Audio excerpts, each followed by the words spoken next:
مرتبہ سورہ توحید کی تلاوت کروا کر جناب امتیاز حسین خدمت.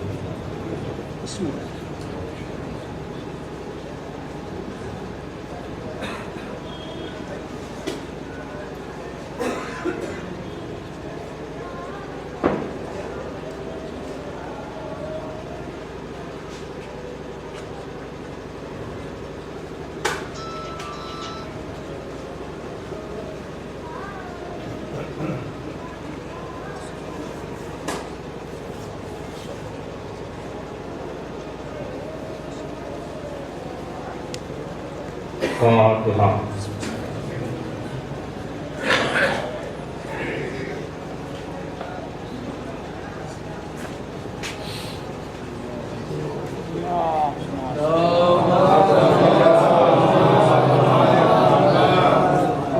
اعوذ باللہ من الشیطان اللعین الرجیم.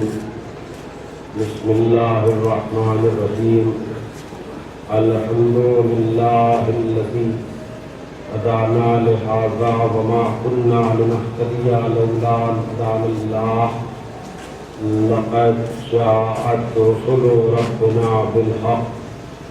الصلاة والسلام على النبي الأمي العربي القرشي المكي المدني البدري الأبطحي التهامي الدافع لإشاعة الأباطيل والدار لصولات الأضاليل مولن الحق بالحق بالقاسم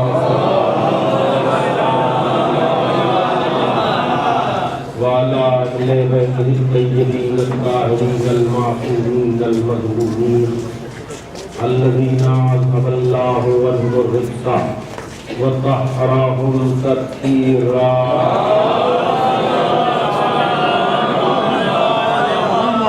ولعنة الله على أعدائهم أجمعين من الآن إلى يوم الدين. أما بعد فقد قال علي عليه السلام إن أمرنا صعب مستصعب لا يحمله إلا عبد مؤمن امتحن الله قلبه للإيمان. صلوات الله.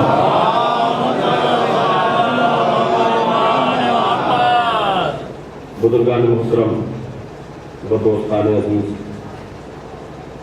اس وقت کی گفتگو کے لیے جن مقدس مبارک اور ناقابل فراموش الفاظ کو گفتگو کا ذریعہ بنایا گیا ہے، یہ خدائے فصاحت، مولائے بلاغت، غالب علی کل غالب، مطلوب کل طالب حضرت علی ابن ابی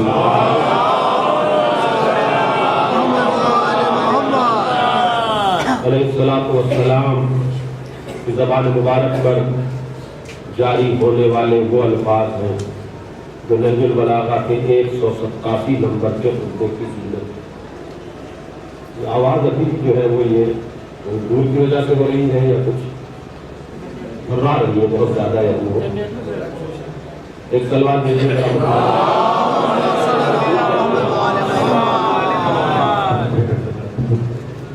ایک اور سلوات ہو جائے.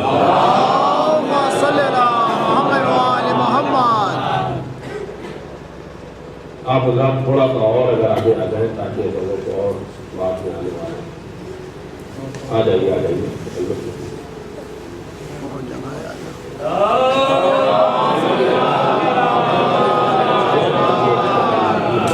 ایک آواز بلند نعرہ تکبیر ہوئی.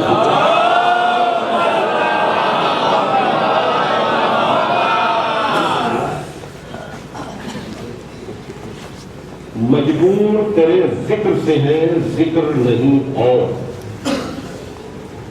تاکہ لوگ آ جائیں کہ یہ چار نسرے جو مجبور تیرے ذکر سے ہے ذکر نہیں اور، لیکن ہے اثر اس کا کہیں اور کہیں اور. مجبور تیرے ذکر سے ہے ذکر نہیں اور، لیکن ہے اثر اس کا کہیں اور کہیں اور. جب نقش قدم ان کے مٹاتا ہے زمانہ جب نقش قدم ان کے مٹاتا ہے زمانہ، ہر نقش کو لے لے کے ابھرتی ہے زمین اور علامہ رشید قرآنی مرحوم کا نام بھی سنا ہوگا، ان کی کتابت بھی لوگوں نے سنی ہوگی، لیکن وہ بہترین خطیب تھے تو بہترین شاعر بھی تھے۔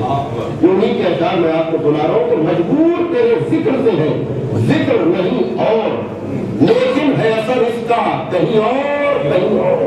جب نقش قدم ان کے مٹاتا ہے زمانہ، ہر نقش کو لے لے کے ابھرتی ہے زمین اور، اے قافلہ سالار ترابی پہ کرم ہے، کر نہیں، بڑی بلاغت ہے وہ دیکھیے، اے قافلہ سالار ترابی پہ کرم ہے، اس لیے کہ ہم اہدنا الصراط المستقیم کا مطلب نکالتے ہیں کہ سیدھے راستے پر قائم رہنا، یعنی سیدھا راستہ تو دکھا چکا، اس لیے کہ اگر بچپنے میں یہی دعا ہو سیدھا راستہ دکھا، جوانی میں یہی دعا ہو سیدھا راستہ دکھا، بڑھاپے میں یہی دعا ہو سیدھا راستہ دکھا، اگر یہی دعا کرتے کرتے ہم مر جائیں اور ہمیں سیدھا راستہ نہ ملے تو پھر اس دعا کا فائدہ کیا؟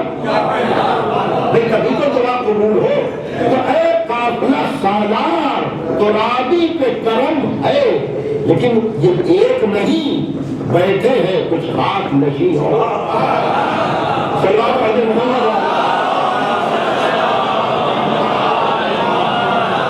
اے قافلہ سالار ترابی پہ کرم ہے، یہ ایک نہیں، بیٹھے ہیں کچھ خاک نشیں اور۔ تو عزیزان محترم، ظاہر کی بات ہے کہ اس راہ میں قدم رکھنا، جسے راہ ولایت کہتے،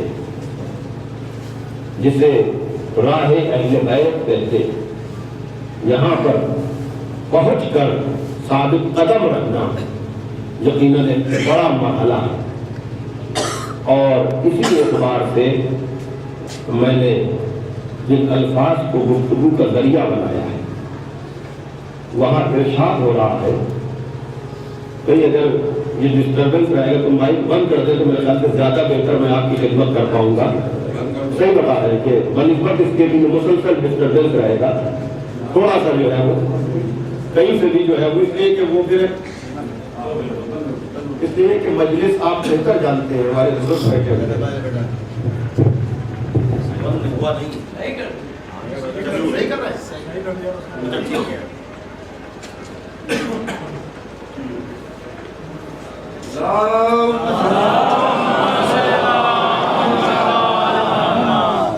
ارشاد ہو رہا ہے مولا کائنات کا نہج البلاغہ کے 187 نمبر کے خطبے میں کہ اِنَّا امرنا صعب مستصعب، ہمارا امر، ہمارا معاملہ سخت اور سخت، لا یحملہ الا عبد المؤمن، اسے حمل نہیں کر سکتا، برداشت نہیں کر سکتا، اٹھا نہیں سکتا سوائے اس مومن کے جس کا امتحان پروردگار عالم لے۔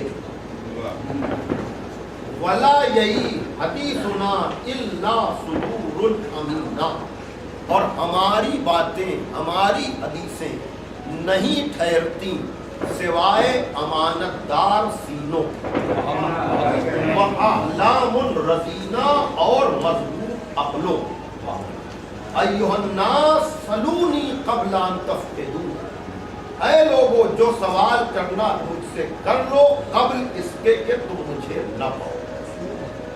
عزیزان محترم، جملے کے تیور سے آپ کو اندازہ ہو گیا ہوگا کہ اس لہجے میں بولنے والے لوگ نہیں ہیں، کہ جو دعویٰ کر رہا ہے کہ ہمارے معاملے کو سمجھنا آسان نہیں ہے، اور یہ کسی چھوٹے موٹے انسان کا دعویٰ نہیں، جسے خطیب منبر سلونی کہتے ہیں، وہ کہہ رہا ہے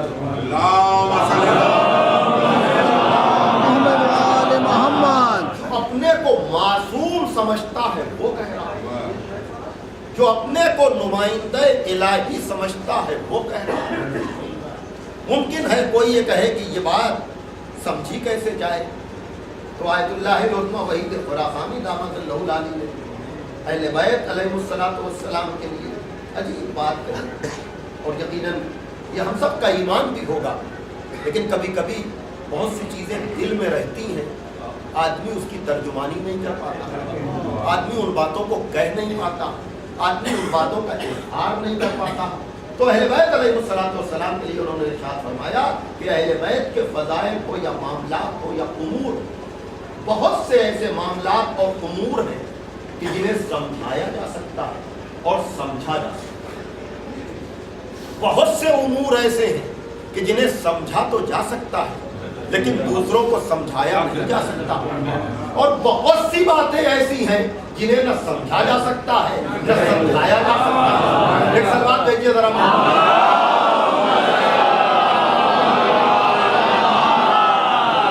تو ظاہر سی بات ہے کہ اگر 3 مرحلے ہیں تو اب ان امور پر گفتگو جنہیں نہ سمجھا جا سکتا نہ سمجھایا جا سکتا، وہ تو ہمارے دائرۂ فکر میں آ ہی نہیں سکتے کہ جنہیں ہم خود سمجھ نہیں سکتے تو دوسروں کو سمجھائیں گے کیا. توجہ فرمائیے گا. دوسری منزل یہ ہے کہ اس علم کی منزل پر ہم ہیں نہیں کہ یہ دعویٰ کریں کہ سمجھا تو بہت کچھ ہے لیکن میں آپ کو سمجھاؤں گا کیا.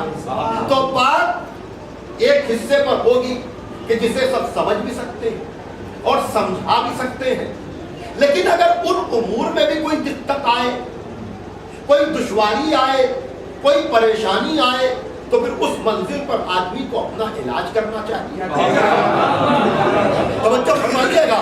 اس لیے کہ اہل بیت علیہ الصلوۃ والسلام کے فضائل، ان کے محامد وہ بہت زیادہ ہیں اور ان کو بیان نہیں کیا جا سکتا، ان کو کھل کر کے پیش نہیں کیا جا سکتا.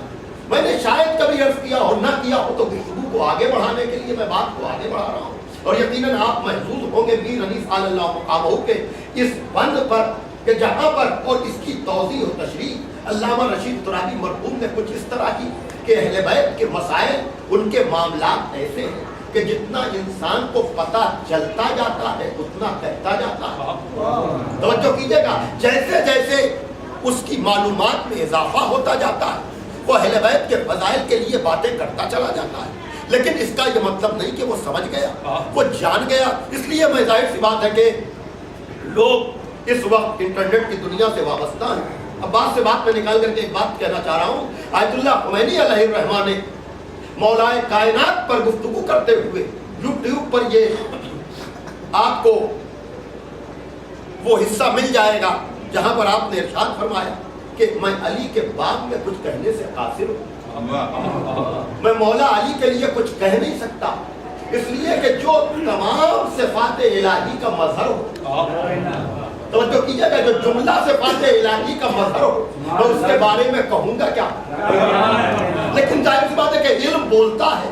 انہوں نے کہا اور یہ صفات 99 نہیں ہیں، کم از کم 1000. یعنی جہاں صفتیں بھی آپ کو ابھی ظاہر سی بات ہے کہ توحید کی صفتوں کا تعین کیا بھی نہیں جا سکتا، لیکن اسماء الحسنی ہمارے یہاں 99 مشہور ہیں اور وہاں علم بتا رہا ہے کہ 1000 اور 1000 بھی وہ ہیں جن کا ادراک کیا جا چکا ہے. اور صفات الہی کتنے ہیں، لیکن جملہ کہہ کر کے کہ جملہ صفات الہی یعنی تمام صفات الہی کا جو مظہر ہے، تو جتنی جتنی خدا کی صفتیں سمجھتے جاؤ گے علی اتنی اتنی صفتوں کا مظہر بنتے چلے گا.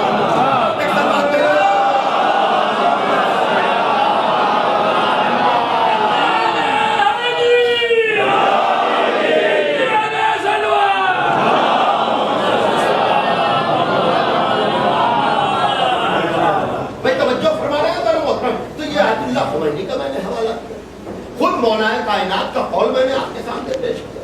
اب میر صاحب کس طرح سے پیش کرتے ہیں اسی بات کو، فکر وہی ہے اور میں اس پر شکر کے سجدے کرتا ہوں جب ان بڑی فکروں سے اپنی فکر کو مسلسل پاتا ہوں. یہ محسوس ہوتا ہے کہ ہم بھی اسی راستے سے کے مسافر ہیں جہاں ہم یہ کہہ سکے کہ قافلہ سالار ترابی پہ کرم ہے. ایک سلوات پڑھتے ذرا.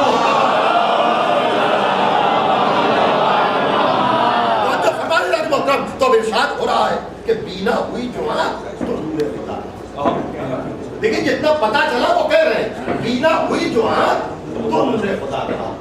عقدہ کھلا تو عقل نے مشکل کشا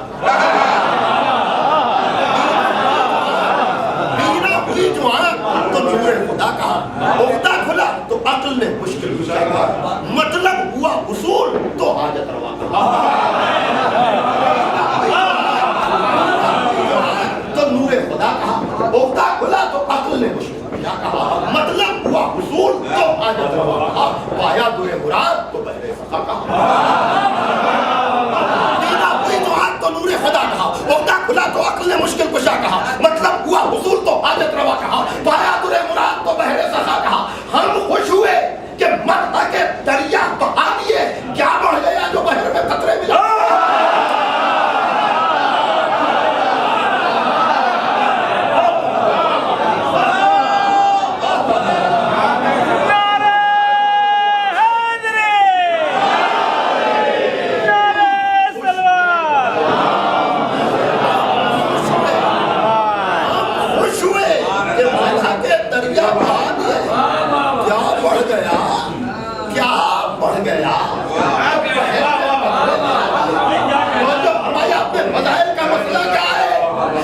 بڑے سے بڑا خطیب، بڑے سے بڑا شاعر، بڑے سے بڑا مفکر، بڑے سے بڑا محدث، بڑے سے بڑا مورخ حیدر کرار کے لیے کچھ بھی کہے قطرے سے زیادہ نہیں ہے۔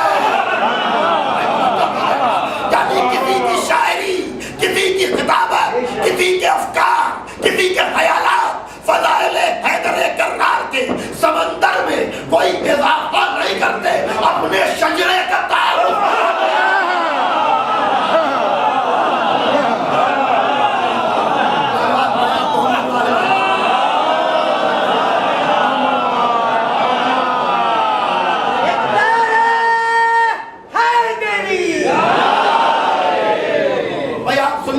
تیار ہو گئے، آپ آمادہ ہو گئے۔ ظاہر سی بات ہے کہ اِنَّا أَمْرَنَا کے ذیل میں اس سے کمتر تو کوئی گفتگو ہو بھی نہیں سکتی نا، برتر تو کہنے کا حق ہی نہیں ہے۔ میں کیا کہہ رہا ہوں تک سمجھے گا کہ جہاں میں یہ کہہ رہا ہوں کہ اگر آدمی پورا زور بیان بھی لگا دے تب بھی فضائل حیدر کرار کے سمندر میں کوئی اضافہ نہیں کر سکتا، اور اگر کوئی دو چار فضیلتوں کو حذف کرنے کی ناکام کوشش نہیں کر لے تو فضائل کے سمندر میں کوئی کمی نہیں کرتا۔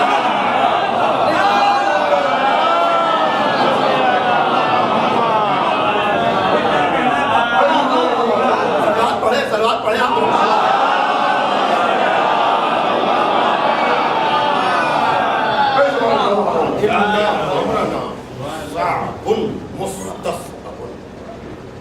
دیکھیے، میں فکر پر پابندی نہیں لگا کہ آپ سوچیں نا، نہیں سوچئے، علی کے بارے میں سوچئے، اور سوچ کر جب فکر تھک جائے تب اس علوم کا اعتراض کیجیے۔ سوچنے پر پابندیاں نہیں لگائی جا رہی ہیں۔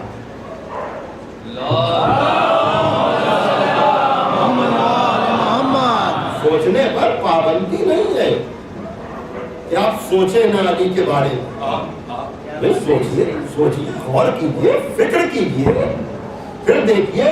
اس لیے کہ کبھی علامہ اقبال حیدرآبادی کی مرحوم لکھنؤ میں یہ چار مصرے پڑھ کر رہتے ہیں کہ پہلے یہ شعر سنا ہوا ہے آپ کا، لیکن میں تو نتیجہ دے رہا ہوں اس کو سامنے رکھ کر کے، اور یقیناً خوبصورت نتیجہ ہے، اور وہ یہ کہ عزیزان محترم، اس حقیقت کی محمد سے گواہی لے لو، اس حقیقت کی محمد سے گواہی لے لو کہ فکر کی آخری منزل کو علی کہتے ہیں۔ اس حقیقت کی محمد سے گواہی لے لو کہ فکر کی آخری منزل کو علی کہتے ہیں۔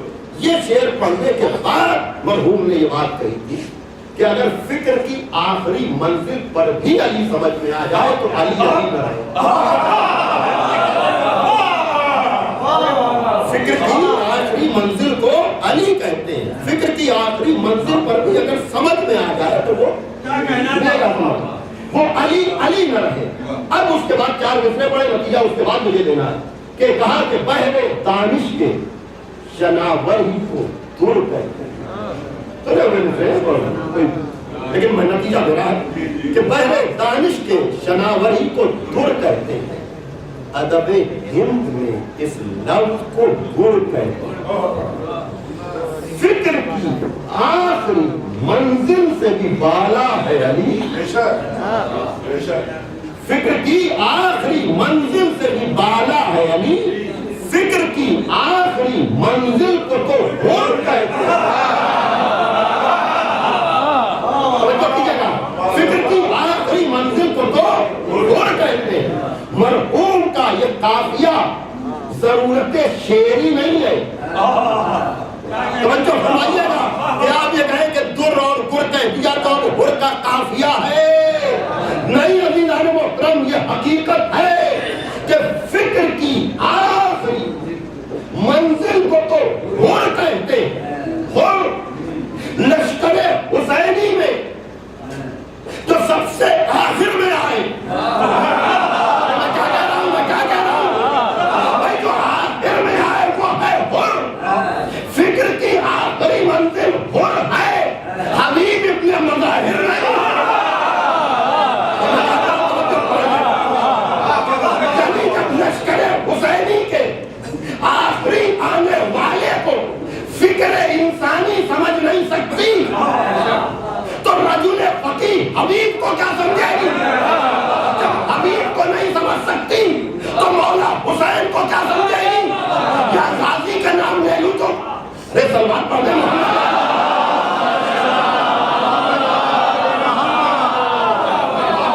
ایک بابا نے بلند نعرہ سلمان.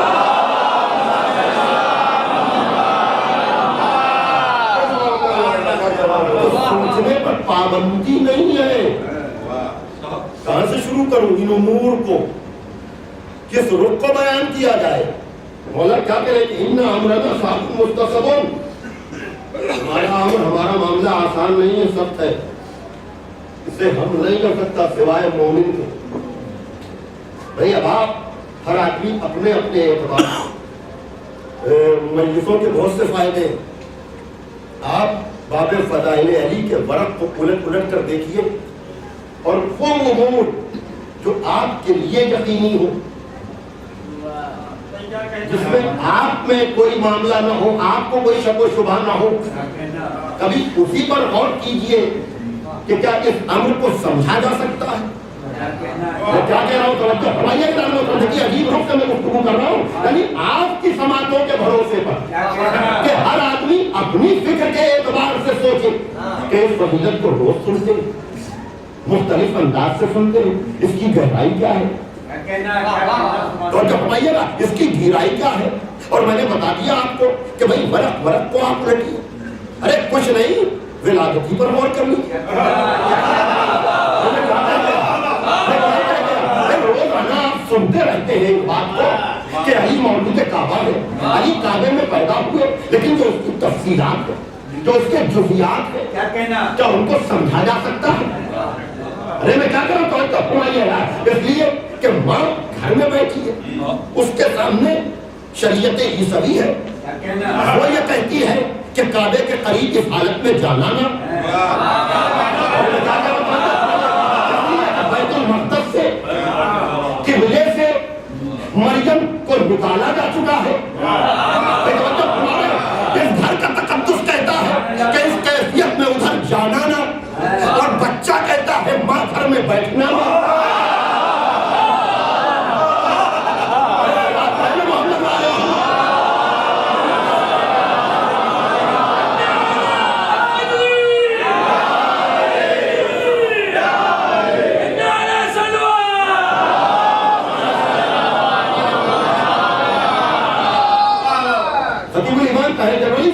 مرحوم نے عجیب بات کہی کہ بھئی یہ گھرانہ بت پرستوں کا گھرانہ نہیں، یہ گھرانہ ان لوگوں کا گھرانہ نہیں ہے جہاں عبادتیں نہ ہوں، جہاں ریاضتیں نہ ہوں. نہیں، دور فطرت میں بھی، دور فطرت میں بھی یہ وہ گھرانہ ہے جہاں عبادتیں ہیں، ریاضتیں ہیں. اور اگر کہیں آپ تو میں دو چار دوسرے علامہ رشید ترابی مرحوم کے اور سنا دوں تاکہ آپ کو اس گھرانے کی عظمت کا اندازہ ہو جائے کہ یہ زوجہ کس کی ہے، علی کی ماں، اس کی منزلت کیا ہے، اس کا مقام کیا ہے. ایمان ابو طالب تو بہت آپ نے سنا ہے، کبھی فضیلت ابو طالب بھی سنیے، کبھی عظمت ابو طالب بھی سنیے. کہ سر معبود سید وطا، سر معبود اللہ اکبر، معبود کا نام سر معبود سید وطا، ناز یاسین حرمت طہا۔ مصرے پر مجلس چاہیے بھائی، سر معبود سید وطا، ناز یاسین حرمت طہا، شجر انبیاء کا ایک ثمر، پہلے تسلیم و بندگی کا گوہر، سر بسر پے کرے دعائے خلیل، بدویت میں رشک اسماعیل، قبل بیست جہاں رہے اسلام۔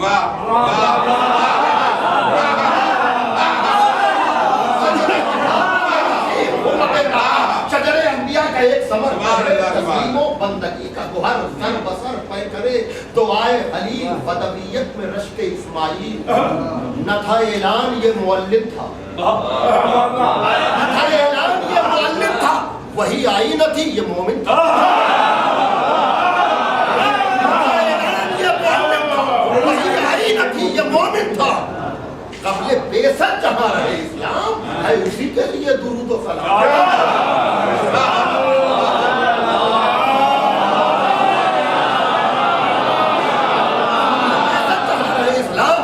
کے لیے درود و سلام۔ اعتدال مزاج فطرت ہے، یہ تحفظ نہیں شجاعت ہے۔ جامع حق کے لیے حصار بنے، بیت معبود کی جدار بنے۔ یا ولی یا وسیع، عجب کچھ تھا ایک نبوت سے ہٹ کے سب کچھ تھا۔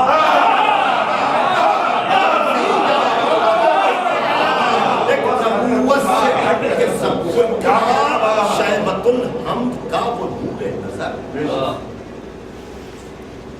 سر حضرت دعوت جس کی قسمت کا تالے توحید، دین حق میں تھا مطلع خورشید، ذات والا ہے انتخاب عطب، بہرے حفظ حضرت خاتم، وہ جدے اب صلوات پڑھ دیں آپ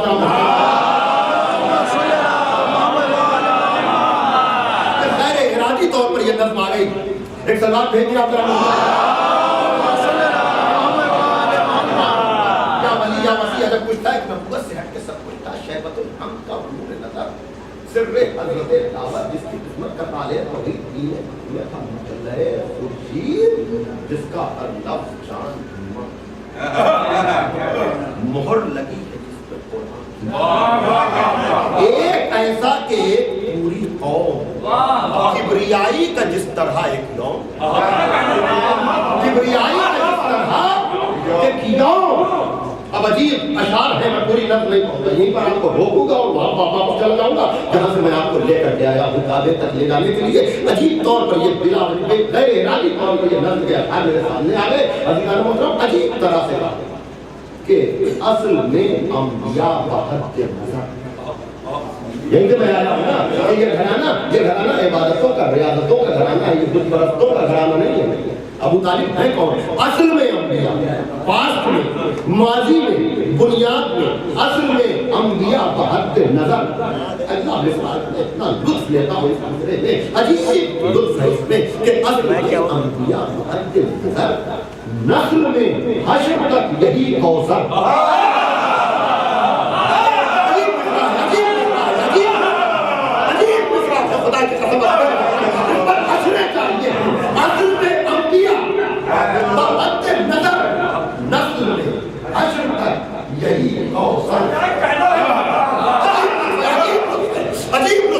اصل میں انبیاء بحد نظر، نسل میں حشر تک یہی کوثر۔ کیوں؟ حجج حق کا ایک اہتمام ہے، حجج حق یعنی خدا کی حجتوں کا ایک اہتمام ہے، جسے خاتم النبیین کہتے ہیں، جو دعوتی ہے، یاسین بھی ہے، مزمل بھی ہے، مدثر بھی ہے۔ بھائی دیکھیے ایک عجیب ذات ہے ابو طالب کی عظیم ذات ہے، یعنی ایسی آغوش کائنات میں کسی کو نہیں ملی۔ بھائی توجہ کیجیے گا، کیوں؟ اس لیے کہ نسل میں حشر تک یہی کوثر، حجج حق کا ایک ترجمہ ہے، اور آگے ابو الہیمان۔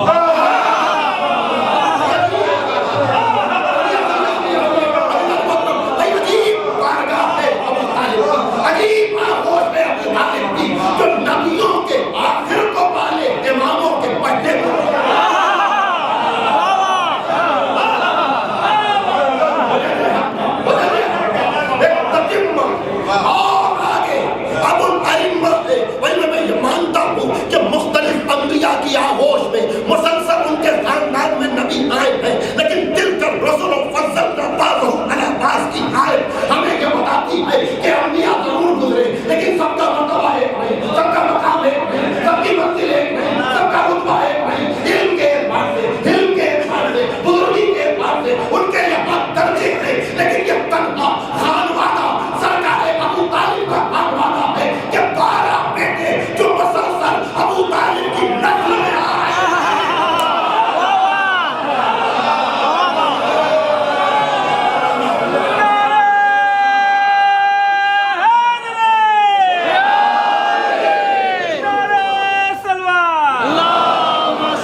کیا کہنا اتنا آتے کیسے ان کے امور کو آدمی سمجھے گا جن کے خاندانی کمالات کو قرآن فخر کے ساتھ بیان کرتا ہے. یہ وہ گھرانہ تو اب ماں کہتی ہے اس کیفیت میں ادھر نہ جاؤ. بیٹا کہتا ہے اماں گھر میں نہ رکو. بھائی توجہ کیجیے گا. اب بیٹے کا احترام اتنا زیادہ ہوا کہ ماں نکلی لیکن بیچ کا راستہ نکلا. کہا میں کعبے کے در پڑ جاؤں گی. تو لوگ غلط فہمی کا شکار بھی ہو سکتے ہیں کہ شاید بتوں سے استعانت کے لیے آئیں گے. بھائی توجہ کیجیے گا. دیوار پہ جاؤں گی اور اب مجھے مولود کی وجہ سے کوئی دقت اور دشواری نہیں ہے کہ جو میں دعا کر رہی ہوں جدار کعبہ کو پکڑ کر کہ مشکلوں کے دور کرنے والے میری مشکل کو آسان کر دیں. یہ ولادت کی مشکل نہیں ہے جو شریعت کی پاسداری کی مشکل ہے. اسلی کا تقاضا یہ ہے کہ گھر کے قریب نہ جاؤ. مولود کہہ رہا ہے کہ اس طرف چلو. اب معبود تو ہی کوئی فیصلہ کر دے. میں تیرے گھر کا احترام کرنے کو تیار ہوں. ہم احترام کرنے کو تیار ہیں. اب تو ہی کوئی ایسا فیصلہ کر دے تاکہ یہ پتہ چل جائے کہ یہ سب سے بلند ہے, یہ سب سے اعلیٰ ہے, یہ سب سے اعلیٰ ہے. جو دوسروں کے لیے عبادت کرنا ہے وہ اس کی ماں کے لیے بچا ہونا ہے.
اور ردیف کی غزل کو اٹھا کر دیکھے تو میری بات کی تصدیق کرے کہ جہاں غالب یہ کہہ رہے ہیں کہ مشکین لباس کعبہ علی کے قدم سے, مشکین لباس کعبہ علی کے قدم سے جان, نافع زمین ہے نہ کہ نافع حفاظ ہے.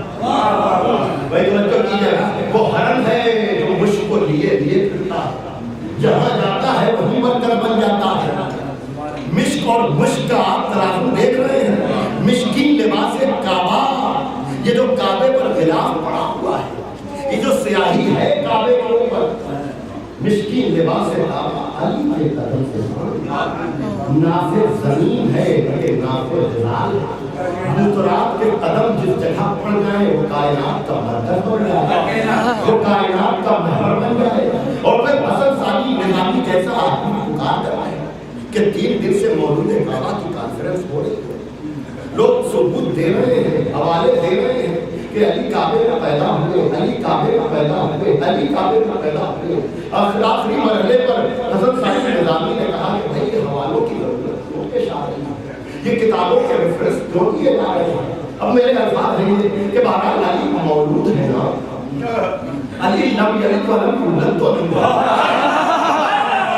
بھائی توجہ کیجیے گا, علی اگر بندے ہیں تو کہیں تو پیدا ہوئے ہوں گے, کہیں تو ولادت ہوئی ہوگی. اگر کسی کو اس میں دقت ہے کہ کعبے میں نہیں پیدا ہوا تو وہ پتہ بتا دے کہ کہاں پیدا ہوا.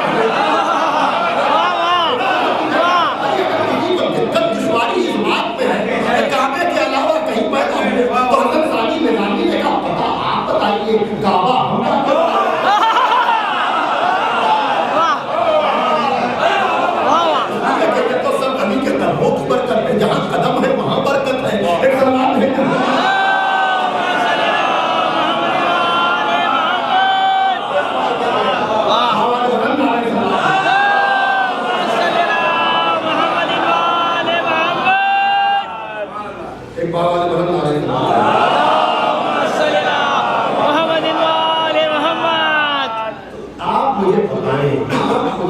فرمائیں کہ اس مرحلے کو کیا سمجھا جا سکتا ہے؟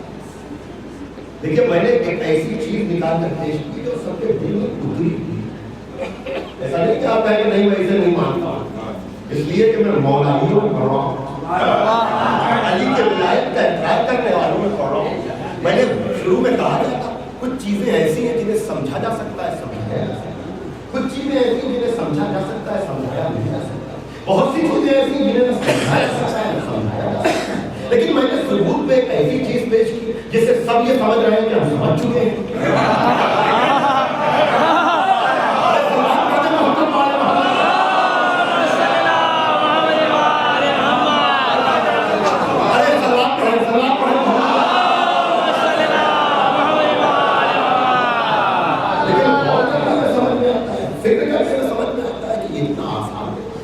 اتنا ایزی نہیں ہے، اتنی آسانی سے نہ سمجھا جا سکتا ہے نہ سمجھایا جا سکتا ہے۔ تو اگر یہ بات طے ہے تو یہ بات طے کر ہے، نہج البلاغہ کے لیے اور مشہور ہے اور یقیناً وہ حقیقت سے قریب ہے، لیکن میں اسی کا سہارا لے کر اپنی بات کو بس تقریر کا وقت تقریباً تمام ہو چکا ہے، 45 منٹ ہو چکے ہیں، مجھے نہیں معلوم آپ کتنا سوچ رہے ہیں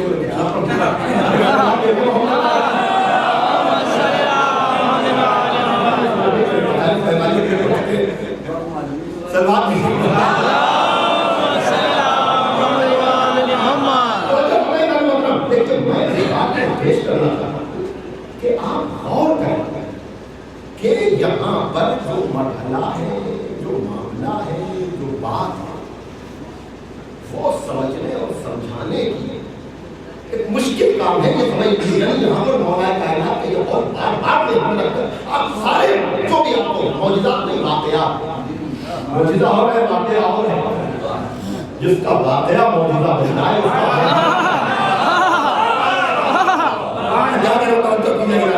اب واقعہ اور معجزے کی ڈیفینیشن میں بیان نہیں کر سکتا، یعنی روزانہ کی گفتگو ہے، روزانہ کی بات ہے، انہیں نہیں سمجھا جا سکتا ہے۔ عزیزان محترم تو نہج البلاغہ کے لیے اور ہے، اس پر غور کرنی ہے اور سب کے دل کو اترا ہوا ہے کہ نہج البلاغہ کے لیے کہا گیا کہ تحتا کلام خالق فوقا کلام مخلوق۔ نہج البلاغہ خالق کے کلام کے نیچے، مخلوق کے کلام سے اوپر ہے نا، یہ تو سمجھ گئے۔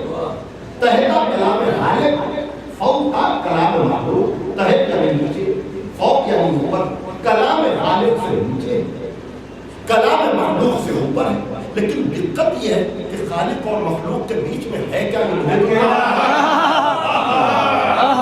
ایک سوال ہے کہ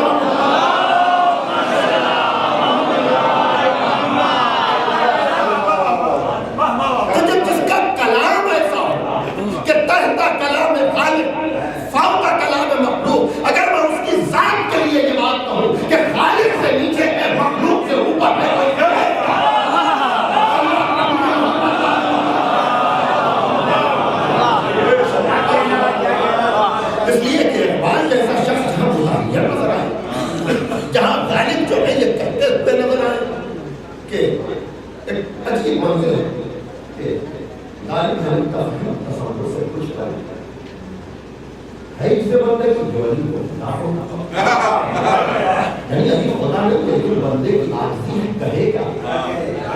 آپ نے یہ بڑی آسانی سے سنا کہ خالق سے نیچے، مخلوق سے اوپر، تو مخلوق سے اوپر جائے گا، خالق سے نیچے آئے گا۔ اندازہ کر رہے ہیں کہ عاجزی ہے، بے بسی ہے، مجبوری ہے، جہاں پر آ کر کے اپنے تنگ رہ جاتی ہے کہ اس بندے کو انسان کہے گا، تو جو کہے گا ہمارا کہتے ہیں عجیب سی کیفیت ہوتی ہے کہ جہاں بات کہتے ہیں کہ اے باب مدینہ محبت، اے منہ سفینہ محبت، اے محبت کے شہر کے دروازے، اے سفینہ محبت کے روح۔ اب پھر یہ بات میں کہہ رہا ہوں، اس بات میں حال نے کہا کہ اے سر خط وجود و امکان، تفسیر تو ہو رہا ہے اے واجب اور ممکن کے درمیانی خط۔ لیکن مشکل یہ ہے کہ واجب اور ممکن کے بیچ میں کچھ ہے نہیں۔ واجب جو اپنے ہونے میں کسی کا محتاج نہ ہو، ممکن جو اپنے ہونے میں کسی کا محتاج نہ ہو، یہ مختصر واجب اور ممکن کی محال جو اپنے نہ ہونے کا ظاہر ہے کہ اس کے لیے نہ ہونا جس کا خود لازمی ہو. تو ایسے ان کا واجب اور ممکن کے درمیان تفسیر ہے تو سورہ ہے تیری تفسیر ہے قرآن کی سورت. اب اس کے بعد اب ظاہر بات ہے میں نے اس منزل تک آپ کو لا کر چھوڑا ہے. اب آپ خود غور کیجیے گا فکر کیجیے گا اور کچھ واقعات آپ نکال کر خدا اپنے طور پر سوچ لیجیے گا. توجہ محترم کہ آپ کی سمجھ میں مثال کے طور پر تلوار کا اس کے لیے سمجھ میں آ جائے, جبریل کا لافتہ سنانا سمجھ میں آ جائے. اچھا لوگوں کا ہم پر جو ہے وہ اعتراض کرنا اگر لوگوں کو آپ کی سمجھ میں آ گیا بھائی اس سے متعلق جتنے امور ہیں سب تو ناقابل فہم ہے. اس لیے کہ ہم جبریل کو دیکھتے ہیں ہم سے دنیا کہتی ہے کہ خدا کے معاملے میں آپ میں حساسیت نہیں ہے, نبی کے معاملے میں آپ بالکل خاموش رہتے ہیں, لیکن ادھر علی کا ذکر شروع ہوتا ہے آپ بے بس ہو کے رہ جاتے.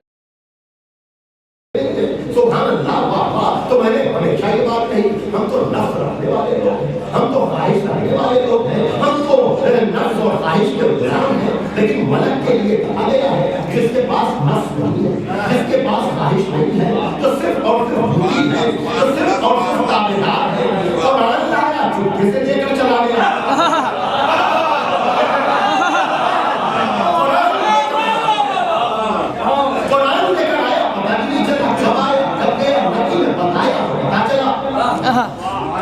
لیکن جب وہی جبریل نفس نہ رکھنے والا تلوار لے کر آیا تو ہوش نہیں رہتا, تلوار پہنچاتا نہیں لاپتہ کا تذکرہ بھی پڑھتا ہے. ملک بے بس نظر آئے ہم انسانوں کی بات کی جائے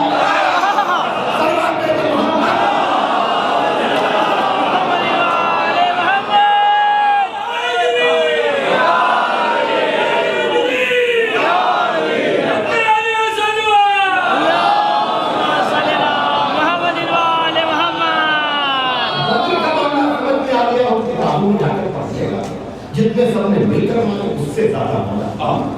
احد کی بات اگر آپ کی سمجھ میں آ گئی ہو کہ طواف کعبہ ایمان کیسے ہوتا, آنے والے تیروں کو کاٹے تو غریب, پیغمبر کو گڑھے سے نکالے تو غریب, جاتے ربوں کو واپس بلائے تو غریب.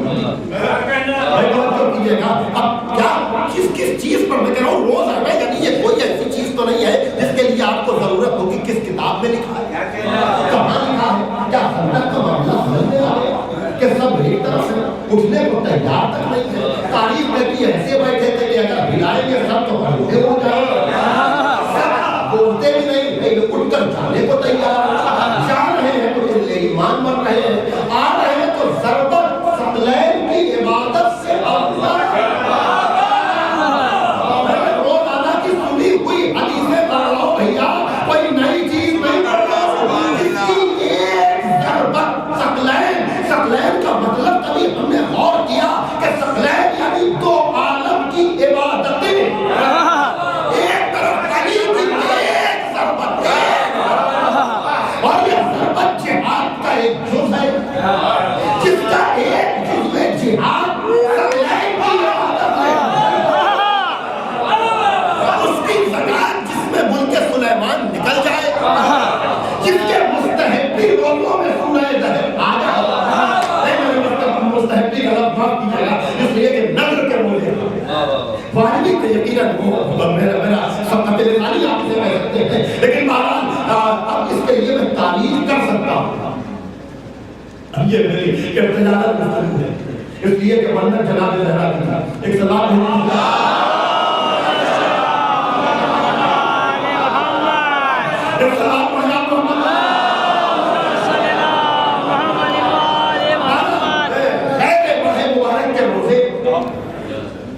جس کے لیے سورہ بقرہ لے کر آ گئے تو پھر اس کا سجدہ کس منزل پر ہونا چاہیے. بھائی توجہ کیجیے گا, اس کا ایک جزء جہاد اس منزل پر ہو, اس کا سجدہ کس منزل پر ہوگا. تو جب ہمارے نام محترم تو جہاں پر کوئی چیز ہماری سمجھ میں نہ آئی, کوئی بھی بات ظاہر سی بات ہے عزیزان محترم اس منزل پر اقبال نے مشکلوں کو حل کیا, اقبال نے مشکلوں کو حل کیا. اور یقیناً یہ ہم سب کی ترجمانی ہے کہ اقبال نے محبت ہے, ان میں سفیر ہے محبت ایسے جس کے لیے علامہ رشید ترابی مرحوم نے کہا کہ اقبال کی وہ نظم ہے جو آپ مصلی پر بیٹھ کر ہر روز نماز صبح کے بعد بطور ذکر پڑھا کرتے ہیں کہ سر فتے حسنی بلندہ تفسیر دوست ہوگا آئے تو کام. اب عجیب منزل آ گئی کہ اقبال کہتے ہیں کہ دانم کہ ادب غضب کے حادث در پردے خاموشی نماز. دانم میں جانتا ہوں کہ ادب غضب کے حادث راز کو ضبط کرنے میں ہی ادب ہے. مجھے نہیں معلوم آپ کو پڑھ کر کے کہاں کہاں آپ جائیں گے, ہر واقعے پر غور کر کے آپ کہاں کہاں تک پہنچیں گے. وہ جو تمہیں کہتے ہیں بات کہنے کے دانم کے ادب غضب کے در پردے خاموشی نماز. میں جانتا ہوں کہ ضبط کے راز میں ادب ہے اور خاموشی کے پردے میں ہی نیاز مندی ہے. دانم کے ادب غضب کے راز در پردے خاموشی نماز. اما جتنا میں تولا تم استو برو افتر زمینہ. لیکن میں کیا کروں کہ تولا کی میں ایسی ہے جو جان کو چھلکائے بغیر رہتی نہیں ہے. اما جتنا میں تولا تم بڑی تیز ہے برو افتر زمینہ. جان سے مینا سے وہ چھلکتی ضرور ہے. تو علی کا معاملہ ایسا ہے کہ انسان چھلکتا ضرور ہے.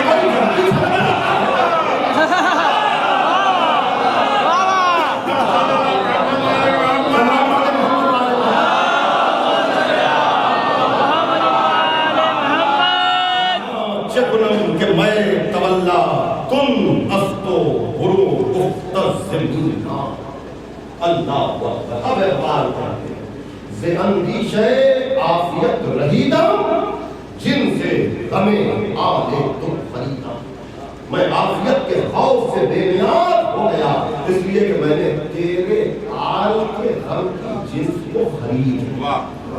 دیکھا آپ نے, یعنی غم کربلا ہے جو بیلنس کرتا ہے, ذکر کربلا ہے جو ان چیزوں کو بیلنس کرتا ہے کہ یقیناً خدا کی راہ میں جان دینے والے ایسے ہوتے ہیں کہ جن کی نہ فضیلتوں کو کوئی سمجھ سکتا ہے نہ مصیبتوں کے برداشت کرنے کو. اور جو ہماری اپنے اندر محترم یقیناً جو مرحلے ہیں کہ جہاں پر آ کر شاعر کہتا ہے کہ اسلام کے دامن میں بس اس کے سوا کیا ہے. ایک ضرب اللہ سجدہ شبیہ عزیزان محترم ایک طرف ضرب اللہ دوسری طرف سجدہ شبیہ ہے. لیکن میں آپ کا پڑھ کر گیا ہوں لیکن بار بار چیزوں کو پڑھنے کو نہیں چاہتا کہ جہاں پر آ کر کے ان امرنا صاحب المستصحب کا معاملہ سمجھ میں آتا ہے کہ ہمارا امر سمجھا نہیں جا سکتا, ہمارا امر سمجھایا نہیں جا سکتا. جہاں پر آ کر کے شاعر کہتا ہے حسین ابن علی کو سامنے رکھ کر عجیب منزل ہے کہ لاکھوں کے نقشے بس ہے حسین بس تیروں کے تیر بس ہے حسین بس زخموں کے زخم باقی کے بس ہے حسین بس. ہم تم کو آزما ہے کوئی تاریخ ابدیت میں بنتا اس کے لیے سند ادھر سے آئے. اب تو عجیب منزل ہے اور یہاں پر آ کر کے آپ کو یہ احساس نہیں ہوگا کہ یہ کچھ زیادہ کہہ دیا ہم نے, کچھ اضافہ کر دیا ہم نے. نہیں, میں ہمیشہ کہتا ہوں یہ وہ بات ہے عظمت ہے جہاں سب کچھ کہہ کے بھی کمی کا احساس رہتا ہے, کمی کا احساس رہتا ہے. آپ نے اتنی دیر تک گفتگو سنی, اتنی دیر تک آپ نے باتیں سنی, آپ مجھے بتائیں کہ آپ کا دل لگ گیا, کہ آپ کا دل سیر ہو گیا, کہ آپ کو ابھی تشنگی نہیں ہے, یہ بیان اور آگے بڑھے, یہ تذکرہ اور آگے بڑھے. یہی بات ہے عزیزوں کہ کیا بڑھ گیا وہ بحث میں تقریر ملا دی. یقیناً نہ فضیلتوں میں ان کا جواب ہے نہ مصیبتوں کے برداشت کرنے میں ان کا جواب ہے. اور یہ سلسلہ عجیب سلسلہ, یہ سلسلہ عجیب سلسلہ ہے کہ آپ دیکھتے ہیں کہ جہاں پر آ کر ہم ائمہ سے تقابل کیا کریں. آپ کی سماعتوں پر بھروسہ کر کے میری سننا کہتا ہوں کہ جہاں پر ہمیں غازی فضل کا کوئی ثانی نظر نہیں آتا, جناب زہرا کا کوئی ثانی نظر نہیں آتا, لیکن میں بہت احتیاط سے جملے کہہ رہا ہوں کہ ہم حیدر کرار کا ثانی کسی کو کہتے ہوئے عجیب بات ہے. آپ مجھے بتائیں ہے تاریخ سے بڑے سے بڑا کوئی مثال کی آپ پیش کریں کہ ہم اسے کہہ سکیں کہ یہ ثانی حیدر کرار ہے یا یہ ثانی زہرا ہے, کہہ سکتے ہیں کسی. لیکن غازی فضل کو کہتے ہوئے ہمیں کوئی دقت نہیں ہوتی. بھائی توجہ کیجیے گا, ہم بڑے ناز سے کہتے ہیں, بڑے انداز سے کہتے ہیں کہ ثانی حیدر کرار, ثانیہ زہرا اللہ اکبر. آپ نے دیکھا کہ یہ وہ گھرانا ہے کہ جہاں ایک دو شرف کے مرکز نہیں ہے بلکہ جس طرح کی آپ لگاؤ کوئی وفا کا مرکز بنا ہوا ہے, کوئی صبر کا مرکز بنا ہوا ہے, کوئی عصمت کا مرکز بنا ہوا ہے, کوئی شجاعت کا مرکز بنا ہوا ہے, کوئی علم کا مرکز بنا ہے, کوئی علم کا مرکز بنا ہے, کوئی صداقت کا مرکز بنا ہے, کوئی علم کا مرکز بنا ہے, کوئی تقوی کا مرکز بنا ہوا ہے. عجیب گھرانا ہے, عجب لوگ ہیں. عزیزان اور فکر کریں کہ جناب موسیٰ جناب خضر کے ساتھ مختصر سا سفر ہے, طولانی سفر نہیں ہے, لیکن قرآن تسلیم کر رہا ہے کہ ہر منزل پر موسیٰ کہتے ہیں کہ یہ کیوں کیا, یہ کیوں کیا, یہ کیوں کیا. آخر میں کہتے ہیں کہ میں نے کہا تھا لن تستطیع معی صبرا, تو میرے ساتھ صبر کرنے کی استطاعت نہیں رکھتے ہو, پوچھتے جا رہے ہو. اب راتوں بہنوں و بہنوں کی منزل آ گئی, یہ دیوار کھڑی ہو گئی, تم ادھر ہو گئے, ہم ادھر ہو گئے. مختصر سا سفر ہے جناب موسیٰ کا خضر کے ساتھ, لیکن بار بار کہہ رہے ہیں لیکن عزیزو میں مدینے سے کربلا تک اگر محدود بھی کر دوں ورنہ مجھے حق پہنچتا ہے کہ میں غازی کی ولادت سے لے کر شہادت تک رہنے کا حق رکھتا ہوں. لیکن اگر اس کو نہ بھی کہا جائے تو آپ مجھے بتائیں 28 رجب سے لے کر عصر عاشور کوئی ہے جو بتا سکے کہ مولا حسین کے کسی بھی فیصلے پر غازی ابوالفضل نے جو کہا. اور جو فرما رہے ہیں کہ علم کے اس کمال پر ہے, علم کے اس کمال پر ہے کہ قرآن میں جو الفاظ رسول کے چچا کے لیے استعمال کیے تبت یدا بھی رہا, وہی الفاظ شبر کے لیے غازی ابوالفضل نے استعمال کیے. نسبت کی کا فرق آ گیا, وہاں تبت یدا ہے, یہاں تبت یدا ہے, کیونکہ وہ غائب ہے, یہ حاضر ہے. تو جو ہمارے محترم عجیب منزل ہے, عجب مقام ہے کہ جہاں سند مل رہی ہے. گویا کہ صفین میں اسی لمحے کا مولا علی کو اعتراض تھا کہ میں اپنے بیٹے کو جو بنانا چاہتا تھا میرا بیٹا وہ بن گیا, کہ آگے بڑھ کر حیدر کرار چہرے سے نقاب اٹھاتے ہیں اور کہتے ہیں کہ یہ علی نہیں, یہ علی کا بیٹا عباس ہے. متوجہ ہو گیا عزیزوں, بڑی تیزی سے دن گزر گئے. میں کچھ لوگوں کو کہتے ہوئے سن رہا تھا کہ آخری مجلس ہے, آخری نہیں تو آخری دنوں کی مجلس تو نہیں ہے. تو میں یہی دعا کروں گا بزرگوں کے لیے کہ خداوند عالم ان کو صحت و سلامتی کے ساتھ پورے عمر ملے, لوگوں کو صحتیں ملے, گودیاں آباد رہیں, دلی مرادیں پوری ہو.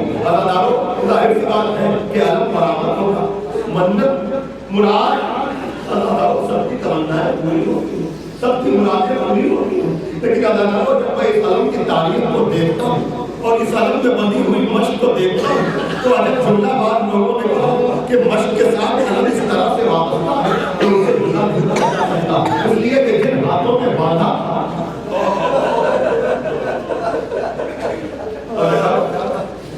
ٹھیک ہے آپ چاہتے تھے کہ فضائل اور پڑھے جائیں, لیکن یہ فضائل میری فکر کی ترجمانی ہو سکتا ہے, لیکن اب مسائل کی منزل میں کوئی کمی نہ کروں. آپ بھی رونے میں گھٹ گھٹ کر نہ رو, اس لیے کہ چھٹے امام فرماتے ہیں سجدے میں دعا کرتے ہیں کہ معبود تو ان آوازوں پہ رحمت نازل کر جو میرے درد مظلوم کے غم میں بلند ہوتا ہے.